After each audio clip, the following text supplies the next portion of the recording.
அன்பான சொந்தங்களுக்கு வணக்கம். சண்டே நைட் எல்லோரும் சண்டே நைட் வீக்கெண்ட் என்ஜாய் பண்ணி முடிச்சிருவாங்க. நாங்கள் 10 மணிக்கு மேலே தான் வீக்கெண்ட் மோடே எங்களுக்கு ஸ்டார்ட் ஆகிருக்கு. பிகாஸ் 9 to 5 ஜாப்புக்கு போகிற ஆண்களுக்கு கூட சாட்டர்டே சண்டே லீவ் இருக்கும். பட் என்னோடய ஹஸ்பண்ட் கடை வச்சுருக்கிறதுனால எங்களுக்கு சண்டே முதற்கொண்டு கடை இருக்கும்.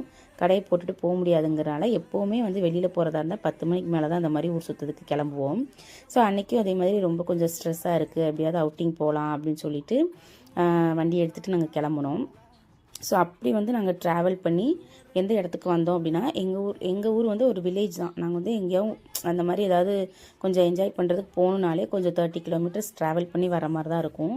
ஸோ அப்படி நாங்கள் வந்த இடம் தான் இந்த ஃபுட் ஸ்ட்ரீட்டு. இங்கே சாட் ஐட்டம்ஸ்க்கு இருக்கக்கூடிய எல்லா கடைகளுமே இந்த ஸ்ட்ரீட்டில் இருக்கும். என்ன வேணாலும் நீங்கள் வாங்கிக்கலாம். Pizza, burger, sandwich, noodles, fried rice, bread omelette அப்படின்னு எல்லா வெரைட்டிஸ் சாட் ஐட்டம்ஸும் இங்கே இருக்கும். நாங்கள் மெயினாக எதுக்காக இங்கே வருவோன்னா, இந்த ஒரு ஐட்டம் சாப்பிட்றதுக்கு தான். இது என்னன்னு எல்லாருக்குமே தெரிஞ்சிருக்கும். வேறு ஒன்றுமே இல்லை, காடை முட்டை தான். காடை முட்டையில் அவ்வளோ சத்து இருக்குன்னு சொல்லி நான் கேள்விப்படுறேன். பட் அது உண்மையாக என்னன்னு எனக்கு தெரியல.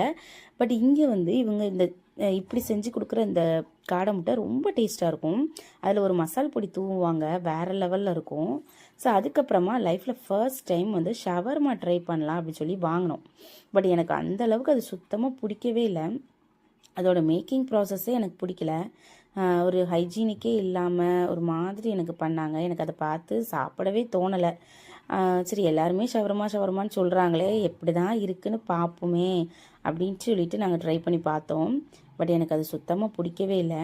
நீங்கள் யாரும் அந்த மாதிரி ஷவர்மா ட்ரை பண்ணாதீங்க, நல்லாவே இல்லை. ஸோ அதுக்கப்புறமா கொஞ்ச நேரம் அப்படியே சுற்றிட்டு அந்த இடத்த அப்படியே வேடிக்கை பார்த்துட்டு மறுபடியும் நாங்கள் ரிட்டன் எங்கள் வீட்டுக்கே வந்துட்டோம். ஸோ அப்பப்போ நம்ம இந்த மாதிரி கொஞ்சம் அவுட்டிங் போகிறது நம்மளோட மைண்டுக்கு கொஞ்சம் ரிலாக்ஸாக தான் இருக்குது. என்ன செய்ய, கொஞ்சம் காசு செலவாகும். பட் என்ன, ஒரு 2 weeks ஒன்ஸ் அப்படி நம்ம வேணால் போய்க்கலாம். அடிக்கடியில் நம்ம போக முடியாது. ஸோ எப்போயாவது ஒரு தடவை இந்த மாதிரி போய்க்கலாம். அப்புறம் ஹாப்பியாக என்ஜாய் பண்ணிவிட்டு ரிட்டன் வீட்டுக்கு வந்துட்டோம். தேங்க்யூ. இன்னொரு வீடியோவில் சந்திக்கிறேன்.